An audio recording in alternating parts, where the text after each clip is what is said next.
Nii, et täna me siis räägime päevasiseste liikumiste kauplemisest Forex turgudel ja selle slaidi ma juba tegin teile selgeks ning siis täna väga huvitav teema. Ise päevakauplejana on see minu nii-öelda pärusmaa ning täna siis räägimegi sellest, kuidas on võimalik FX turgudel kaubelda just nimelt päevasiseseid liikumisi, millest te kõigest teadlikud peaksite olema, kuidas turud igapäevaselt siis päevasiseselt liiguvad ja mis on siis parimad piirkonnad, kust kauplemisvõimalusi otsida. Et mina olengi peamiselt päevakaupleja, mis tähendab seda, et iga päeva lõpus ma lükkan oma tehingud kinni ja üritan sealt võimalikult palju nii-öelda nektarit välja pigistada nendest turgudelt, et nii palju kui võimalik on, ma võtan ja üritan tagasi mitte anda ja teen siis seda tänu psühholoogilistele mustritele, momentumile ja break and retestile ehk siis läbimurdele ja tagasitulekule ja siis uuesti edasi minekule, aga Admiral Marketsis siis olete kindlasti väga heades kätes, kui kauplete läbi Admiral Markets. Me oleme siis kodumaalt alguse saanud ettevõte ja siiamaani on siis meie peakontor siin. Meil on siis pakume üle 8000 finantsinstrumendi kontorit tõepoolest 20 pluss riigis ning litsenseeritud nii Austraalia, Küprose kui ka Ühendkuningriigi poolt ja samuti ka Eesti finantsasutuste poolt otse loomulikult ja madalad kursivahed, et tõepoolest Eurust ja näiteks DAX on sellised väga madalate kursivahedega, kus te põhimõtteliselt spreedi ei näegi ja teised finantsinstrumentid samuti vägagi konkurentsivõimeliste nii-öelda tingimustega ja kauplemisplatvormid MT, MetaTrader 4 ja MetaTrader 5 kauplemiseks te praktiliselt rohkem mitte midagi ei vaja, sest need on parimad kauplemis nii-öelda platvormid kogu maailmas. Vähemalt mina julgen seda öelda, et ja, 18 aastat siis oleme teeninud oma kliente ja loodetavasti on see alles algus. Aga natuke siis faktidest, et päevakäive siis Forex turgudel 5,3 triljonit päevas, et siis see on väga selline müstiline summa ja põhimõtteliselt, kui te teeksite nii-öelda ühe päeva, nii-öelda kulutaksite $1 päevas, siis selleks läheks umbes $1 sekundis, siis selleks läheks umbes 32 aastat, et saada 1 triljonist nii-öelda jagu, eks. Ja 85% siis kogu Forexi turust moodustavad siis peamised valuutapaarid nagu Eurust, UG, Poundust, Audust ja Kiivi dollar, USA dollar ja CAD ja Swiss. Ja päevane kauplemismaht on siis 53 korda suurem kui New Yorgi börsil, ehk siis see on kõige likviidsem turg vaieldamatult kogu maailmas. Ning tavakauplejad nagu meie, mis tahes siis kauplejad moodustavad siis umbes 5,5% kogu Forexi turumahust. Ja räägime siis päeva, et me siin faktidele liiga kauaks pidama jääga, aga küsimus on, päris paljud küsivad, et kas on reaalne üldse, on see võimalik kaubelda päevasiseselt ja siit kindlasti saate endale kinnitust, et tõepoolest on. Väga tähtis on see, et te teaksite, millal täpselt on mingisugune uudis tulemas ja kuidas see valuutapaari mõjutab, mida te siis kauplema kavatsete hakata ning selleks on võimalik siis meie Forexi kalendris Admiral Marketsi kodulehel, saate seda vaadata. Ning täna siis see on esimene osa sellest kaheosalisest koondwebinarist ja teises osas me samuti käsitleme siis just seda sama teemat, kauplejad ning täna siis räägime sellest, kuidas suured big boys nii-öelda turgu vaatavad ja kuidas siis saate seda informatsiooni enda heaks ära kasutada, et kujutad ette, et 5,3 triljonit päevas käib läbi ja inimesed ei ole selle peale maiad. On küll ja kuidas veel ja on palju sellist informatsiooni, mida saab kauplemiseks ära kasutada. aga alustuseks siis Hiina kindrali sõnad to know your enemy, you must become your enemy. Ehk siis sa pead mõtlema täpselt nii, nagu sinu nii-öelda vaenlane, ehk siis sinu vaenlane on see, kes sinu stop losse võtab ja manipuleerib turgu. Ja alustuseks kõige tähtsam oleks aru saada, et kes üldse Forexi turgudel nii-öelda kauplevad või kes selles nii-öelda osalejad on. Need on siis põhiliselt kõige suuremad tegijad on turudiilerid. Need on siis sisuliselt nii-öelda suured pangad ja siis tulevad korporatiivsed nii-öelda kontod, näiteks mingisuguste suurettevõtete nii-öelda kontod. Neil on vaja raha vahetada, kui nad näiteks võtavad suur Jaapani ettevõte, näiteks Mitsubishi teeb tehingu mingisuguse USA nii-öelda ettevõttega, siis neil on vaja valuutasid vahetada. Siis on spekulandid ja nagu meie, nagu päevakauplejad, nagu mis iganes nii-öelda kauplejad, kes iganes soovad nii-öelda tulu teenida ja siis muidugi keskpangad, kes siis trükivad raha ja teevad suuri otsuseid. Aga diilerid, kuidas siis mõelda nagu diiler on, kõige tähtsam on see,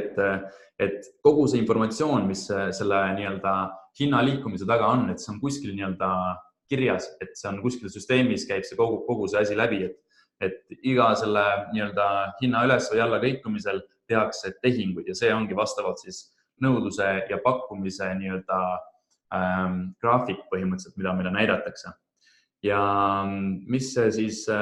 põhimõtteliselt kogu see informatsioon, neil on diileritel, siis turutegijatel, market makers inglise keeles, neil on siis kogu sellele informatsioonine ligipääs, ehk siis põhimõtteliselt reaalajas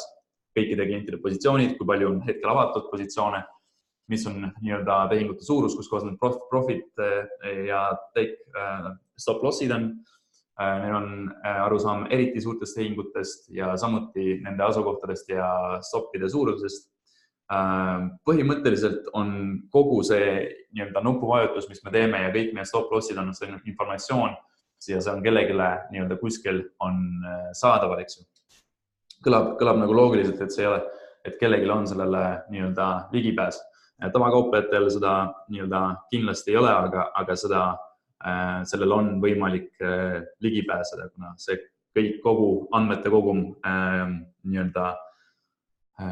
siis moodustab sellised koondinformatsiooni, eks ju. Aga meie uurimegi, mõtleme seda, kuidas me saame siis seda enda kasuks ära kasutada ja sellest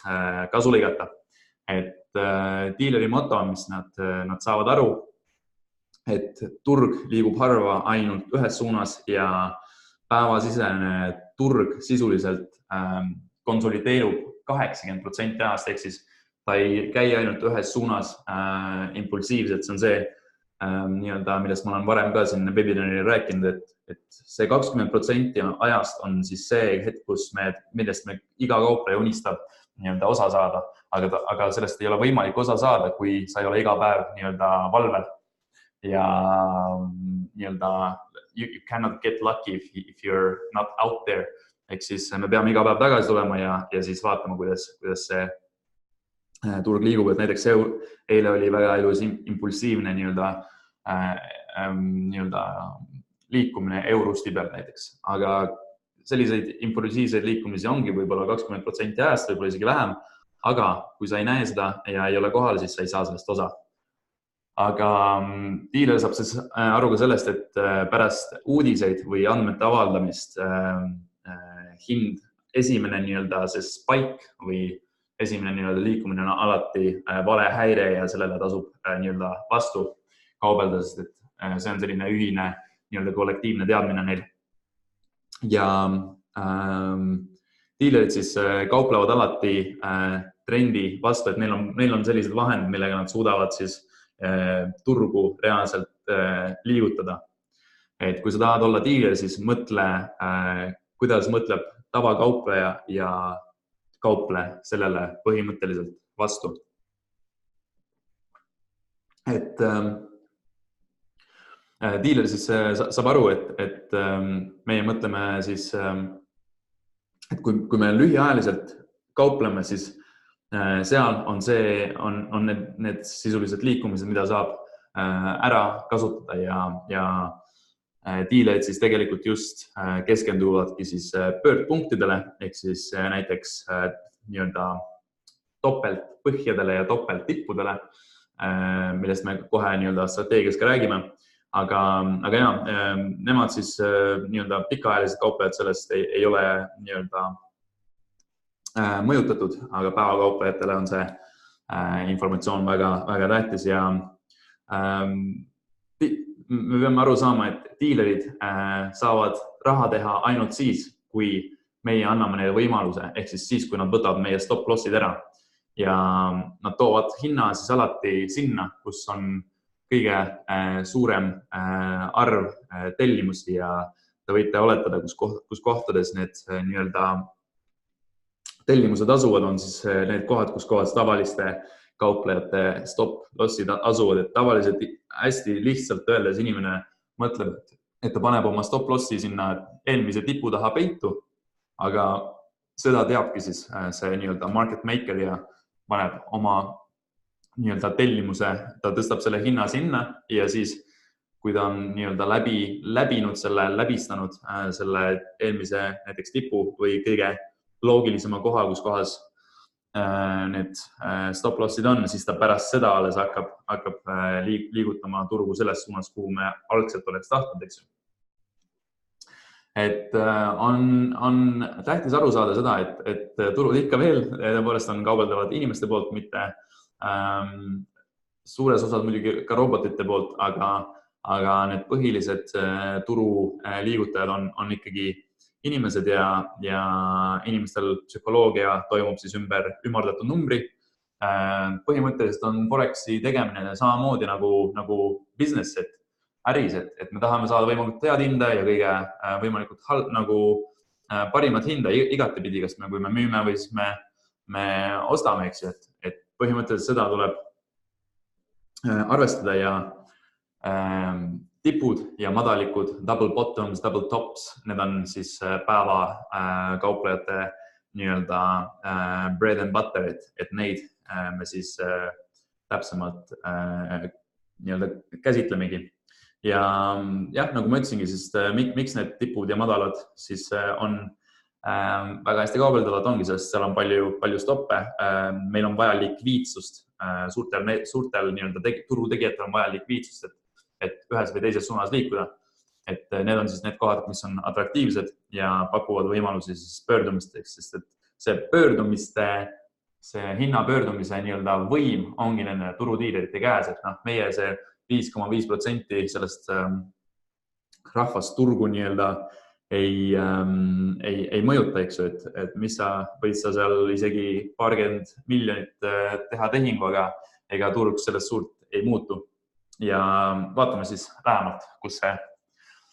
nii-öelda, kuidas see päevasiseste tippude ja madalike kasutamine siis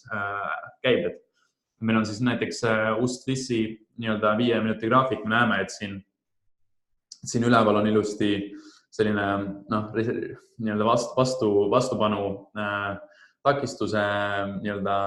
ala ja näeme, et siit see suur candle, see põhimõtteliselt annab meile märku sellest, et see impulsiivne nii-öelda otsus nende turutegijate poolt üritavad siin nii-öelda suure massiga tulla ja võtta nii-öelda põhimõtteliselt nagu isegi hirmutada neid, kes on müümas siin, et kas neil on juba break-evenis või siis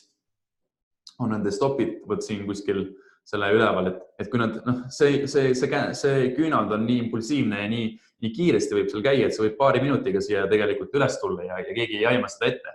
Ja siis põhimõtteliselt on kõik juba siin nii-öelda tavakauplejad võivad mõelda, et okei, me oleme siis, lähme üles ja nad hakkavad ka ostma ja siis saame jälle selle impulsiivse nii-öelda move'i alla, et kui siin inimesed ostavad, siis vaadake siin see 1, 2, 3, 4, 5, et umbes tund aega on siin üleval ja nii-öelda annab nagu nii-öelda lootust, me lähemegi ülesse ja võtamegi need stopid täielikult ära, aga jällegi siin otsustatakse ümber ja põhimõtteliselt iga selline otsus, me võime seda vaadata kui kui suurte nii-öelda turutegijate otsust, et me võtame siit palju ostuordereid sisse ja siis pressime hinna alla, et võtame kõik teie stopid ilusti ära. Ja selliseid nii-öelda fake out'e on iga päev juhtub neid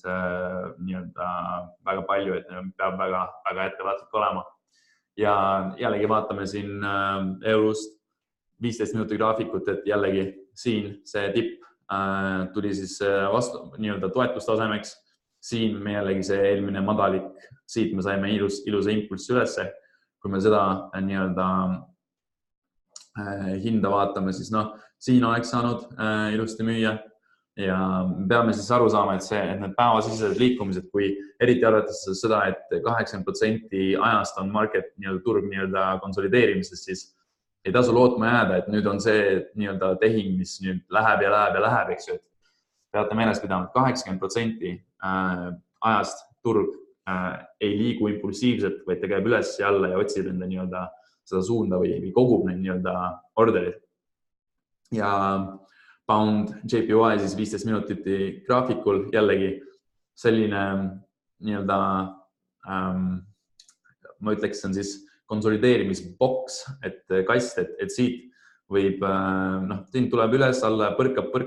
et siin kasti sees, kuniks ta lõpuks saab selle läbimurde ja siin ta teeb selle retesti ja siin saab veelgi hinna alla, et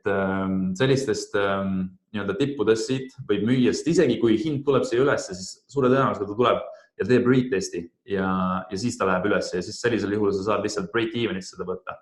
Ja siin ka samuti, et isegi kui ta tuleb siit alla, siis see nii-öelda vahemik on selline, kus sa peaksid nii-öelda elus olema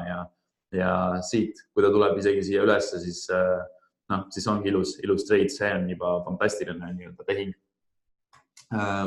Jällegi, siin on sellised nii-öelda sabad on väga nii-öelda märkimisväärsed, et kui me vaatame näiteks seda tippu siin, siis kui me lihtsalt hoiame seda enda nii-öelda sell limit orderit täpselt võt siin tipus ja lihtsalt hoiame ja paneme stop lossiks pound CAD-i puhul umbes 20 pippi, mis on siis piisav tegelikult, et võib-olla hoida elus, kuigi poundi paaridel ma soovitaks panna stop loss ikkagi kõrgemale, umbes alates 30 ja 35 pipist, aga kui selline nii-öelda ja lihtsalt jätate ta sinna ootama ja vaatama, mis ta seal nagu teeb. Esialgu muidugi demokontoga, kuni te olete aru saanud, kuidas see turg nagu liigub ja mis see tõenäosus on, et ta sinna üldse tuleb. Aga ei näpi ja ühe hetkel ta lihtsalt põrgatab siia ja siis annab teile selle ilusa selline trade kui 30 pippi, siis see on üks 5-6% trade, mis on väga magus nii-öelda. Aga jah, siin saab head and shoulders, inversi ja siis turg läheb jälle liigub üles, eks. Et sellised nii-öelda, siin jällegi seda madalikku ei suudetud nii-öelda ületada, vaid siit me saime selle ilusa üles, et hind ei liigu lihtsalt ainult ühes suunas, et jällegi ta sai siit, tuli alla ja tuli üles. Tuli alla, tuli üles, tuli alla ja eks ta niimoodi liigubki, et selliseid mitmepäevalisi ühes suunas liikumisi tulebki ette umbes 10-20% ajast. Jällegi, euro GBP, jällegi siin selles tipus, me peame aru saama sellest, et sellistes kohtades neid niisama naljalt nagu ei suru läbi ostjad ennem ilma sellise nii-öelda kas või retestita, aga tavaliselt ongi, et ta surub läbi ja siin juba see jõud, me peame neid tippe sellisteks jõumomentideks natukene nii-öelda tembeldama, et me peame nagu visualiseerima seda hinna tugevust, et seda siit sellise impulsiga läbi murda, see ei ole jätkusuutlik, et see hind ainult ühes suunas kogu aeg niimoodi läheb ja läheb, eks ju. Et sellist tippu põhimõtteliselt natuke nii-öelda off-topicut, aga et sellist tippu läbida, siis me peame, hind ei suuda, kuna ta ei liigu ainult ühes suunas, vaid ta käib üles alla, siis see on võimatu, mitte võimatu, aga see ei ole jätkusuutlik, et hind suudab sellise impulsiga siit minna. Ta võib minna, kuna Forex on täiesti ettearvamav turg, aga ta ei, tõenäosus on väike, et ta siit ikkagi läbi pressib ja järjest läheb, eks ju. Et selleks, et ta sellist tippusid läbi murda saaks, ta peab tulema siia, jääma seisma ja tegema mingisuguse psühholoogilise pattern'i, mis siis annab märku, et ta jääb nagu hind jääb siia nii-öelda üles püsima ja teeb näiteks lipu ja siis ta suudab selle läbida, aga otse niimoodi väga unlikely. Jällegi vaatame siin kaks madalikku, selline double bottom ja jällegi ei saa seda läbi võtta, et ta pressibki selle hinna siia alla, ta tuleb. Tähtis on sellest ka aru saada, et kui see nii-öelda price action hinnategevus on selline korrektiivne, eks ju, et tuleb, proovib üles, tuleb alla, tuleb üles, tuleb alla. See on nagu selline väga mixed, siis selline nii-öelda ascending nature, mis on siis põhimõtteliselt see, et hind igal hetkel võib põhimõtteliselt siit üles hüpata, sest et see on selline nii-öelda hinna, jällegi tuleb hinna tugevust visualiseerida, et on selline nõrk hinna tugevus, ta ei ole impulsiivne, ta ei lähe nagu hops, et kohe näiteks ühes suunas hästi palju, et on selline tuleb üles, alla, üles, alla, üles, alla, üles, alla, ascending ja selline hinna tegevus ei ole jätkusuutlik, et ta suudaks siit läbi murda. Ja me lähme ülesse. Ja jällegi, siin siis Pound JPY, jällegi oleme siin selle natuke murdsime siit läbi, aga jällegi see ei ole nagu, ei tundunud nagu jätkusuutlik, et me võisime siit küll alla minna, see ei ole välistatud, aga saime siit läbi murda üles tagasi ja siit me võime jällegi selle vaadata neid long positsioonid, ostasid. Et ja vaatame korra Pound kiivit ka siis, et siit me saime läbi murda sellest madalikust, aga jällegi näed siin selline nii-öelda, kuna hind jäi siia püsima, siis see andiski meile hea sellise indikatsiooni, et siit me võime saada selle läbimurde ja me saimegi, et siin 1-2. Kui hind oleks siia üles tulnud, siis suure tõenäosusega on see, et ta võib siin veel olla ja siis vaadata. Aga kuna me jäime siia nii-öelda püsima selle hinnaga, et me ei suutnud üles kas või natukenegi murda, siis suure tõenäosusega oli see, et me läheme siit nii-öelda alla ja saime ilusa sell-offi, eks. See on see, millest kõik osades tahavad saada impulsiivne sell-off. Ja siis siin on ka sellised, see on siis 5 minuti graafik, et muidu kui me zoomime nii-öelda sisse, siis väga palju on päevakauplemises näha seda, et näiteks eelmise päeva tippud ja madalikud on siis väga tähtsad sellised nii-öelda pivot pointid, mida me siis kasutame, et kui ta siin teeb sellised double topi või double bottomi vastupidiselt, siis topelt põhi, topelt nii-öelda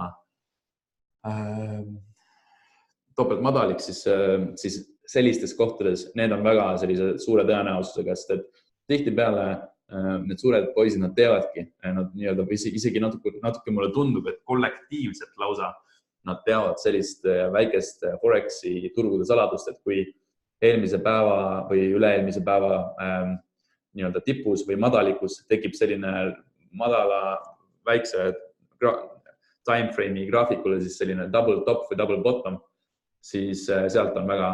suur tõenäosus, et me sõidame siis alla, sest et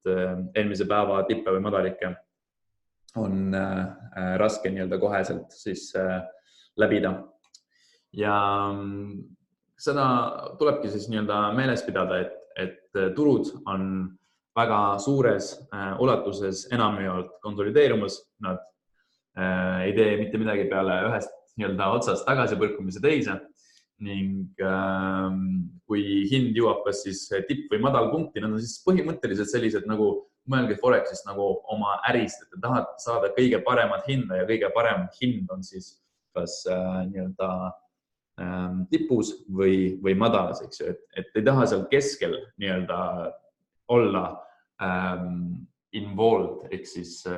sees selles nii-öelda turul osaleda, et te tahate turule ainult siseneda siis, kui te teate, et suured poisid hakkavad teie kasuks nii-öelda hinda kas üles või alla lükkama, eks ju. Et me mitte lihtsalt me ei müü ja ei osta madalaid ja tippe, vaid me vaatame, kuidas hind sinna jõuab. Et kui ta nii-öelda jääb sinna püsima, siis võib-olla see ei olegi nagu nii hea tehing, et alati on tähtis visualiseerida ja tunda seda hinna nii-öelda tugevust, et see on väga, väga tähtis nende tippude ja madalike põhjal, eks ju. Aga ja, et siis kuna hind ei liigu üles alla või 80% liigubki põhimõtteliselt üles-alla, teeb nii-öelda mustrid kogu borderit, siis ei tasuks lootma jääda, et nüüd tulevad sellised monster nii-öelda tehingud, vaid kaubakeel on lihtsalt tagasi kasti. Ja tänane siis kodune ülesanne, et ongi joonistage eelmise päeva tipp- ja madalpunktid, pange lihtsalt see horisontaalne trendijoon, see üks nii-öelda punkt, et kõige parem on nendesse kohtadesse eelmise päeva tipud ja madalikud, need on siis need varjude või shadows või wicks nii-öelda tipud ja madalikud ja pange sinna igal valuutapaaril, pange siis sinna horisontaaljoon, sinna peale pange alert ja niipea, kui see alert hakkab toimima, siis vaadake graafikut ja vaadake, kuidas see turg reageerib, eks ju. Et väga suur tõenäosus on, et ta sealt kohe nii-öelda läbi ei murra ja ta saab sealt suure tõenäosusega nagu tagasi põrke, eks ju. Ja jah, lihtsalt kokkuvõtteks, et päeva kauplemine on tõesti võimalik. Väga tähtis on siis see, et ei teeks nagu lolle otsuseid, et siin on mingisugune euri nii-öelda uudis tulemas ja siis te nii-öelda väldite seda ja teete juba tehingu nagu varasemalt sisse, et kui te olete juba varasemalt sees ja teie stop lossid on break-even'id, siis muidugi see on nagu loogiline, et tahate selle osaleda, aga üldiselt nagu mitte, et 80% ajast siis nagu me mitmeid kordi mainisin, siis on päevased graafikud on konsolideerimas, et sellist nii-öelda jätkusuutlikku ühes suunas kogu aeg liikumist väga ei ole ning neid küll juhtub, aga nendeks peab nagu valmis olema ja iga päev tagasi tulema oma võimaluste otsimiseks ning jah, tähtis ongi siis vaadata, kuidas koduseks ülesanneks üldse, et kuidas eelmise päeva tipp- ja madalpunktide siis hind reageerib ja need on siis väga head piirkonnad, kust kauplemist nagu siis teha, et mõelge nagu ettevõtte juht oleks, et kus kohast ma osta tahan, et ma tahan osta sealt, kus on kõige suurem tõenäosus, et hind nii-öelda tõuseb või langeb, eks ju. Ja nagu ikka, et siis see on ainult üks väike osa sellest, kuidas me oma kauplejaid harime. Me siin Admiral Marketsis tahame, et kõik meie kauplejad oleks edukad ja teeniksid endale head teenistust ja selleks, et saada natuke rohkem aimu, kuidas siis kaubelda, külastage meie koolituse sektsiooni ja kontakteeruge meiega siis kas läbi Facebooki, YouTube'i, mitte e-maili või live chati, et me oleme 24/7 tundi teie jaoks olemas ja tulge järgmine kord, et järgmisel korral me siis käsitleme täpselt seda sama teemat, aga lähme veelgi rohkem nii-öelda detailidesse, et kui te tahate sellest lähemalt kuulda, siis regage kaupleja tähetunni nii-öelda leheküljel meie kodukal ja täpselt samamoodi nagu siiagi regasite ja siis juba järgmisel maanpäeval räägime sellest kõigest veelgi detailsemalt, et ootan teid järgmisel maanpäeval ja aitäh, et veetsite minuga siin need pool tundi ja kõik head ja jõudu kauplemisel nagu ikka. Aitäh!